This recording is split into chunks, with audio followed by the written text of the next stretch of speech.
ప్రపంచంలో చాలామంది క్రికెటర్ కావాలనుకుంటారు, కానీ అది అందరికీ సాధ్యం కాదు. కొద్ది మందికి మాత్రమే పాసిబుల్. అతి కొద్ది మంది మాత్రం ప్రత్యేకమైనటువంటి క్రికెటర్లు అవుతారు. అట్లాంటి ఇంటర్నేషనల్ క్రికెట్ని ఈరోజు మనం పరిచయం చేసుకోబోతున్నాం, అతనితో మాట్లాడబోతున్నాం, అతని యొక్క కష్ట సుఖాలను తెలుసుకోబోతున్నాం. అతనే మిస్టర్ సురేష్. అతను మనం కలుసుకోబోతున్నాం, మాట్లాడబోతున్నాం. హలో సురేష్ గారు. సురేష్ గారు, నిజంగా మిమ్మల్ని గడవడం మాత్రం నాకు సంతోషంగా ఉంది. ఒక ఇంటర్నేషనల్ క్రికెట్ను కలిసిన ఫీలింగ్ అయితే నాకు కలిగింది. మీరు ఈ క్రికెట్ రంగాన్ని ఎందుకు ఎంచుకున్నారు అసలు? నా పేరు ధరావత్ సురేష్. నేను వీల్చైర్ క్రికెట్ ఇంటర్నేషనల్ ప్లేయర్. నేను వీల్చైర్ క్రికెట్ ఎందుకు ఎంచుకున్నానంటే, నా చిన్నతనం నుంచి నాతో పాటు ఉన్న ఫ్రెండ్స్ అందరూ వాళ్ళు రెగ్యులర్గా క్రికెట్ ఆడేటోళ్ళు. ఇక వాళ్ళని చూసి నేను కూడా ఆడాలి అన్నట్టు నాకు కూడా ఒక ఇంట్రెస్ట్ వచ్చేది. ఇక అలానే క్రికెట్ కూడా టీవీలో వస్తున్నప్పుడు కూడా క్రికెట్ కూడా రోజు చూసేది. నేను రెగ్యులర్గా ఫ్రెండ్స్తో ప్రాక్టీస్ చేసేటోని. దివ్యాంగులకు కూడా క్రికెట్ అనేది ఉంటుంది అన్నట్టు తెలుసుకొని నేను కంటిన్యూగా అట్నే ప్రాక్టీస్ చేస్తూ మండల స్థాయి నుంచి జిల్లా స్థాయికి సెలెక్ట్ అవ్వడం జరిగింది. కొన్ని టోర్నమెంట్లో కూడా నా పర్ఫార్మెన్స్ చూసి కూడా సెలెక్ట్ చేయడం జరిగింది. నేషనల్ మ్యాచ్లో కూడా పర్ఫార్మెన్స్ చూపించడం జరిగింది. నేషనల్ మ్యాచ్తో పాటు ఇంటర్నేషనల్ మ్యాచ్ కూడా సెలెక్ట్ అవ్వడం జరిగింది. సురేష్ గారు, ఇప్పటి వరకు మీరు సాధించిన విజయాలు ఏంటి? క్రికెట్లో ఒక ప్యాషన్కి వచ్చారు కదా. ఓకే. ఇప్పుడు తెలంగాణ స్టేట్ నుంచి నేను 6 times నేషనల్ పార్టిసిపేట్ సెలెక్ట్ అవ్వడం జరిగింది సార్. నేను ఆల్రౌండర్ ప్లేయర్. నాకు బెస్ట్ బౌలర్, బెస్ట్ బ్యాట్స్మెన్ కూడా అవార్డు రావడం అయింది సార్. ఎప్పుడు ఇది ఏ టైంలో వచ్చింది? ఇది లాస్ట్ ఇయర్ రావడం అయింది సార్. లాస్ట్ ఇయర్ నేను 4 overs-లో 3 wickets తీయడం జరిగింది సార్. 50 runs చేయడం జరిగింది సార్. ఇక చేయడం వల్ల నాకు మెన్ ఆఫ్ ది మ్యాచ్ రావడం అయింది సార్. ఎన్ని మ్యాచ్లలో వచ్చింది మీకు మ్యాన్ ఆఫ్ ది మ్యాచ్ ఇప్పటి వరకు? నాకు ఇప్పటికే 7 times ఏమి వచ్చింది sir. 7 times men of the match వచ్చింది సార్. ఇంకా బెస్ట్ బౌలర్ అవార్డు కూడా రావడం. ఇప్పటివరకు మీ కెరీర్లో హైయెస్ట్ రన్స్ చేసిన సందర్భం ఏంటి? ఇక లాస్ట్ టైం ఢిల్లీ టీం మీద చేశాను సార్. ఎన్ని రన్స్? 56 runs చేశాను సార్. ఇంకా నాట్ అవుట్గా ఉన్నాను సార్. Oh, not out. అదే బౌలర్గా, అది ఆల్రౌండర్ అంటే ఇప్పుడు మీరు బౌలింగ్ కూడా చేసి ఉంటారు కదా. ఎన్ని వికెట్స్ తీసుకున్నారు ఇప్పటి వరకు? ఇప్పుడు ఓవరాల్గా హైయెస్ట్ ఒక మ్యాచ్లో 5 wickets తీశాను సార్. 5 wickets తీశాను సార్. ఓకే, 5 wickets అంటే చిన్న విషయం కాదు అది. 5 wickets తీసి 13 runs ఏమి ఇచ్చాను సార్. 13 runs. ఇప్పుడు మామూలుగా అందరు బయట ఇంటర్నేషనల్ మ్యాచెస్ ఉంటాయి కదా, ఆ క్రికెట్ గ్రౌండ్కి మీ క్రికెట్ గ్రౌండ్కి ఏమైనా తేడా ఉంటుందా? యాక్చువల్లీ మాకు 18 meters లెంత్ ఉంటుంది సార్ బౌలింగ్ పిచెస్. బట్ ఏమో ఇంకా బౌండరింగ్ లైన్ అయితే ఇంకా మాకు కొద్ది దగ్గర ఉంటుంది. Okay, 55 yards. 4s, 6s, 1s, 2s అన్నీ కూడా conditions almost similar. Able body వాళ్ళకి ఎట్లా ఉంటుందో సేమ్ రూల్స్ అయితే ఏబుల్ బాడీ వాళ్ళకు ఉన్నట్టు మా వీల్చైర్ క్రికెట్ కూడా సేమ్ రూల్స్ ఉంటాయి సార్. ఓకే, ఎంతమంది ఉంటారు? మామూలుగా అయితే క్రికెట్లో 11 members ఉంటారు కదా, ఇక్కడ ఎంతమంది ఉంటారు? మా వీల్చైర్ క్రికెట్లో కూడా 11 members ఉంటారు సార్. అంటే మీ టీంలో 11 members, అపోనెంట్ టీంలో మళ్ళీ 11 members. అవును సార్. సో మీరు ఈ స్థాయికి ఒక ఇంటర్నేషనల్ క్రికెటర్గా రాణించడానికి ఇప్పటి వరకు ఎవరెవరు ప్రోత్సహించారు? మీ తర్వాతకి మీ ఫ్యామిలీ మెంబర్ నుంచి సపోర్ట్ ఎలా ఉందండి? మా డాడీ నుంచి అయితే ఫుల్ సపోర్టు. ఇప్పటి వరకు అయితే నాకు ఒక మాట కూడా అనలేదు, నువ్వు స్పోర్ట్స్లో ఇంకా ఎదగాలి, నువ్వు ఇలా ఉండి కూడా 10 మందికి ఆదర్శంగా నించోవాలి, నీ టాలెంట్ నిన్ను చూసి ఇంకా 10 మంది నేర్చుకోవాలి, నువ్వు దివ్యాంగుడిని కాదు అన్నీ ఉండి సకలాంగుడివి అని చెప్తూ మా డాడీ ప్రోత్సాహం చేసేది. ఇంకా మా డాడీ సపోర్ట్తో నేను అప్పటి నుంచి ఇప్పటి వరకు ఈ స్థాయిలో ఆడుతున్నాను. డాడీ ఏం చేస్తాడు? ఇంకా మమ్మీ డాడీ ఇద్దరు ఫార్మర్, ఇంకా కూలి పని వాటికి వెళ్తూ ఉంటారు. ఓకే. ఈ క్రికెట్లో మీకు నచ్చిన ప్లేయర్, మీరు ఆల్రౌండర్ కదా, మీకు నచ్చిన ప్లేయర్ ఎవరు ఇండియన్ క్రికెట్? ఇంకా ప్రజెంట్ అయితే నేను జెర్సీ నెంబర్ 12 నేను యువరాజ్ సింగ్ని లైక్ చేస్తాను ఎక్కువ. ఇంకా తను కూడా ఆల్రౌండర్ ప్లేయర్ కాబట్టి నేను ఎక్కువ ఆల్రౌండర్గా లైక్ చేసే ప్లేయర్ మన ఇండియన్ టీం నుంచి యువరాజ్.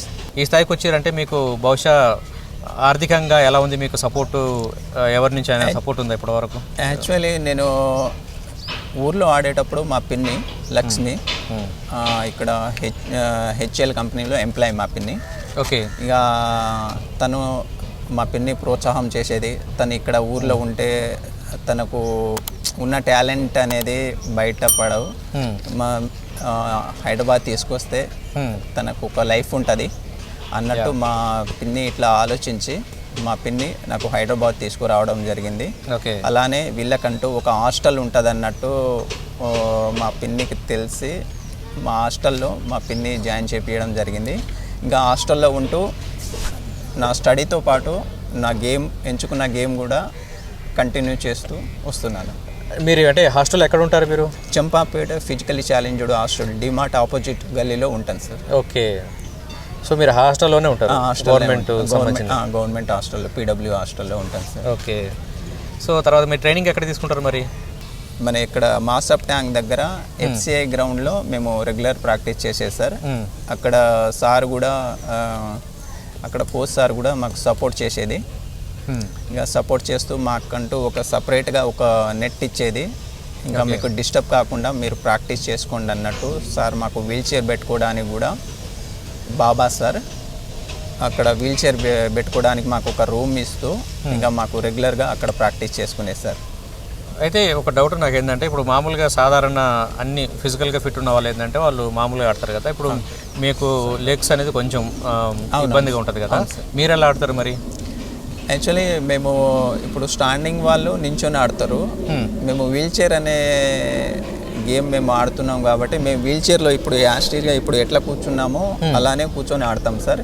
బౌలింగ్ కూడా వీల్ చైర్లోనే, ఇంకా మనం ఏబుల్ బాడీ వాళ్ళు రన్ చేసి ఎట్లా బౌలింగ్ వేస్తారో సేమ్ వీల్ చైర్ క్రికెట్లో కూడా రన్ చేసి బౌలింగ్ వేస్తారు సార్. ఓకే. బ్యాటింగ్ కూడా వీల్ చైర్లో కూర్చొని బ్యాటింగ్ చేయాలి సార్. రన్నింగ్ కూడా వీల్ చైర్ బ్యాటింగ్ ఒకళ్ళ బ్యాట్ మనం ఒకలా రన్స్ తీసేటప్పుడు కూడా వీల్ చైర్ పుష్ చేసుకుంటా రన్స్ తీయాలి సార్. ఓకే. ఓకే.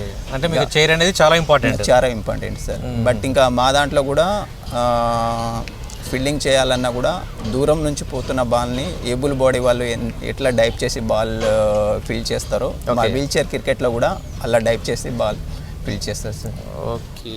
ఇంకా మీరు సాధించాల్సిన ఇంకేమైనా ఉన్నాయా? ఇప్పుడు మనకు wheel chair cricket T20 world cup ఉంది సార్. ఇప్పుడు రేపు నేను తెలంగాణ స్టేట్ నుంచి నేషనల్కి సెలెక్ట్ అయ్యాను సార్.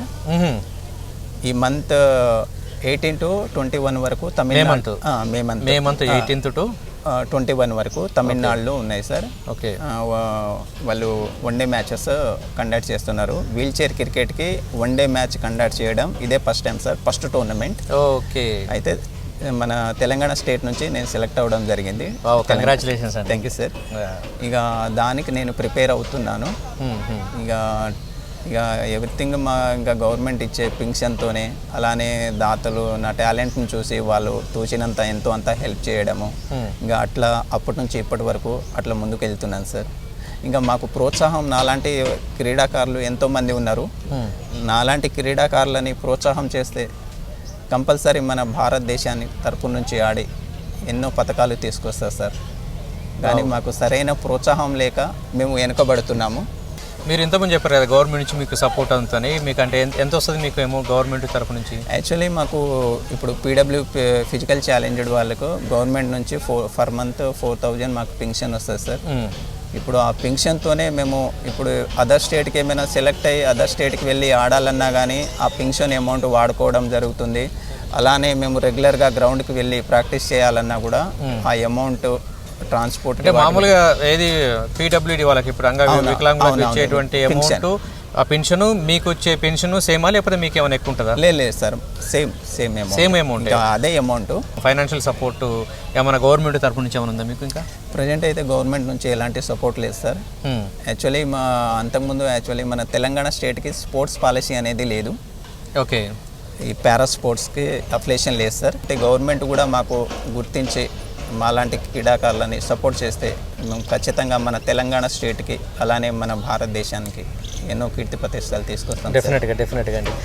దాతలకు మీకు సహాయం చేస్తున్నారు కదా, ఎంతవరకు మీకు సపోర్ట్ అవుతుంది, సరిపోతుందా మీకు అది? ఇంకా దాతల త్రూనే మేము ఇప్పటి వరకు ఆ స్థాయికి వెళ్ళి ఆడుతున్నాం సార్. యాక్చువల్లీ దాతలు లేనిది మేము ఆ స్థాయికి వెళ్ళి ఖచ్చితంగా 100% హానెస్ట్గా చెప్తున్నాను, మేము ఆ స్థాయికి వెళ్ళి ఆడలేము సార్. ఎందుకంటే ఇప్పుడు మేజర్ ప్రాబ్లమ్స్ ఇంట్లో ఉంటుంది, ప్రతిదీ వాళ్ళు మా పైన డిఫెండ్ నాకు తెలిసి ఇప్పుడు మమ్మీ డాడీ ఇప్పుడు తల్లిదండ్రులు కూడా మీకు డబ్బులు పంపించలేని పొజిషన్, ఎందుకంటే వాళ్ళే కూలినాలు చేసుకునే వాళ్ళు, వచ్చేటువంటి పెన్షన్ మీకు సరిపోదు.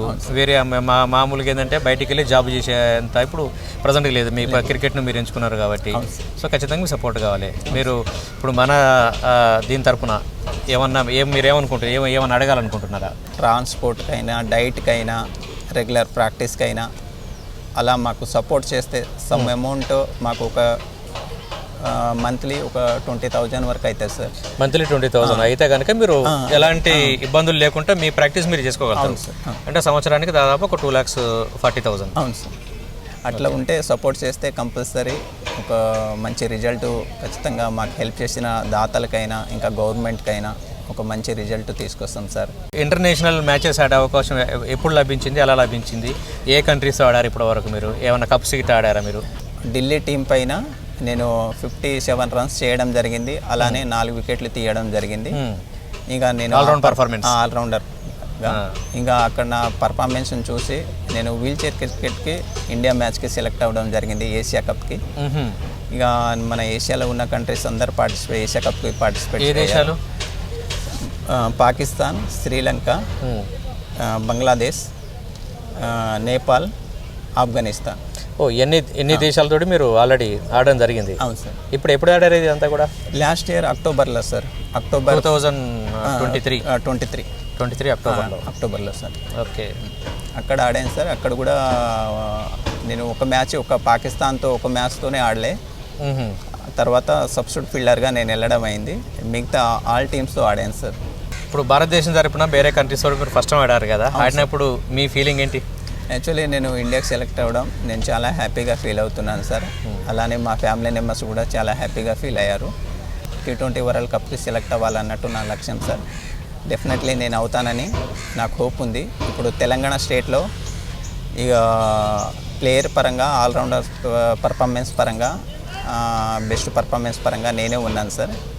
ఓకే, కాబట్టి కంపల్సరీ T20 వరల్డ్ కప్ కూడా సెలెక్ట్ అవుతానని హోప్స్ ఉంది. ఆల్ ది బెస్ట్ అండి. Thank you sir. All the best. Suresh గారు, మీరు ఏం చదువుకున్నారు? ప్రజెంట్ అయితే డిగ్రీ అయిపోయింది సార్. డిగ్రీతో పాటు ఇంకా కొన్ని టెక్నికల్ కోర్సెస్ కూడా చేశాను. మా ఫిజికలీ ఛాలెంజ్ మా కోటాలో కొన్ని బ్యాక్లాగ్ పోస్టులు ఉంటాయి సార్, దానికి సంబంధించిన కూడా కొన్ని టెక్నికల్ కోర్స్ కూడా చేయడం జరిగింది సార్. ఇప్పుడు BCCI క్రికెట్ ఇండియాను మనం భారతదేశానే కాదు ప్రపంచాన్ని కూడా సాధించే పొజిషన్లో ఉంది కదా, మీ ఇప్పుడు PWD కోసం BCCI నుంచి ఏమైనా సహకారం అందుతుందా? వాళ్ళకు మీరు ఏమైనా చెప్పాలనుకుంటున్నారా? యాక్చువల్లీ మాకు BCCI నుంచే ఇప్పటివరకు అఫిలియేషన్ లేదు సార్. BCCI అండర్లో ఆడతలేము ఇప్పటి వరకు. BCCI సపోర్ట్ అనేది మాకు లేదు. మాకంటూ ఒక కిట్ ఉంటే రెగ్యులర్గా మాకు కూడా ప్రాక్టీస్ చేసుకోవడానికి ఉంటుంది సార్. కిట్ అంటే ఏంటేంటివి? ఇప్పుడు మనకు cricket kit, all kit, cricket kit ఉంటే ఇంకా అట్లా కూడా మాకు రెగ్యులర్గా మేము పోయి రెగ్యులర్గా ప్రాక్టీస్ చేసుకోవడం అవుతుంది. ఇప్పుడు టీమ్ ప్లేయర్స్ అందరూ ఒక కిట్నే వాడడం అవుతుంది. ఓకే, సపరేట్గా నాకంటూ ఒక కిట్ ఉంటే ఇప్పుడు నా నియరెస్ట్ నేను ఉన్న ప్లేస్లో చాలా గ్రౌండ్స్ ఉన్నాయి సార్. ఇంకా అక్కడ కూడా నేను వాళ్ళ పర్మిషన్ తీసుకొని కూడా అక్కడ కూడా పోయి రెగ్యులర్గా ప్రాక్టీస్ చేసుకోవడానికి కూడా. అప్రాక్సిమేట్ ఎంత ఉంటుంది ఒక కిట్ కాస్ట్? ఇప్పుడు కిట్ కాస్ట్ సుమారు దగ్గర ఒక 35-40 దాకా ఉండదు. 35,000 to 40,000. ఓకే, ఇది కాకుండా ఇంకేమన్నా మీరు ఇప్పుడు మీకు జనరల్గా హార్ట్ ఆఫ్ ది గేమ్ ఏంటంటే మీకు వీల్ చైర్ కదా, మీకు వీల్ చైర్ ఉందా? ప్రజెంట్ అయితే ఇప్పుడు వీల్ చైర్ అయితే ఉంది సార్. ఇంకా కొన్ని ప్రాబ్లమ్స్ ఉంటాయి, దానికి మేము రిపేరింగ్ చేసుకుంటా, దానికి ఏమైనా మేజర్ ఇష్యూ ఉన్నా ప్రాబ్లమ్స్ ఉన్నా కానీ దానికి మేమే రిపేరింగ్ చేసుకుంటా దాన్నే కంటిన్యూ చేయడం అవుతుంది సార్. బట్ ఇంకా మంచి స్టాండర్డ్ వీల్ చైర్స్ దొరికితే ఆల్మోస్ట్ ఓల్డ్ అయిపోయింది అది, ఇంకా ఏది ఒక రిపేర్ సెంటర్కి వెళ్ళే దశలో ఉంది అది. ఇప్పుడు ఇంకా వేరే కొత్త చైర్ కనుక వచ్చినట్లయితే మేబీ యూస్ఫుల్ అవుతుంది అనుకుంటాను సార్. ఎంత ఉంటుంది ఒక చైరు? యాక్చువల్లీ ఇప్పుడు వీల్ చైర్ క్రికెట్ ఆడేటివి సుమారు 45,000 ఉంటాయి సార్. వీల్ చైర్ మేము ఆడే వీల్ చైర్ క్రికెట్కి వాడే వీల్ చైర్ సుమారు 45,000 ఉంటాయి సార్.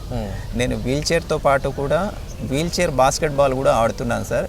ఓ, నేను వీల్ చైర్ బాస్కెట్బాల్ నేను 4 టైమ్స్ బాస్కెట్ బాల్ కూడా ఆడతారు మీరు క్రికెట్తో పాటు? అవును సార్, నేను 4 టైమ్స్ నేషనల్ ఆడాను సార్ వీల్ చైర్ బాస్కెట్బాల్. అలానే సేమ్ టైం ఇండియా క్యాంప్ కూడా సెలెక్ట్ అయ్యాను సార్. నేను చెన్నై కోయంబత్తూర్లో కూడా ఇండియా క్యాంప్ కండక్ట్ చేస్తే నేను అక్కడ ఒక 1 మంత్ వరకు ప్రాక్టీస్ చేయడం జరిగింది సార్.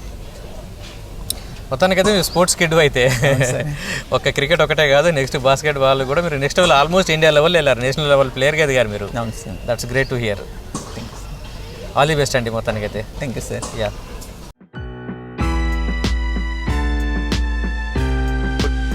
మీకు ఈ వీడియో కనుక నచ్చినట్లయితే లైక్ చేయండి, కామెంట్ చేయండి.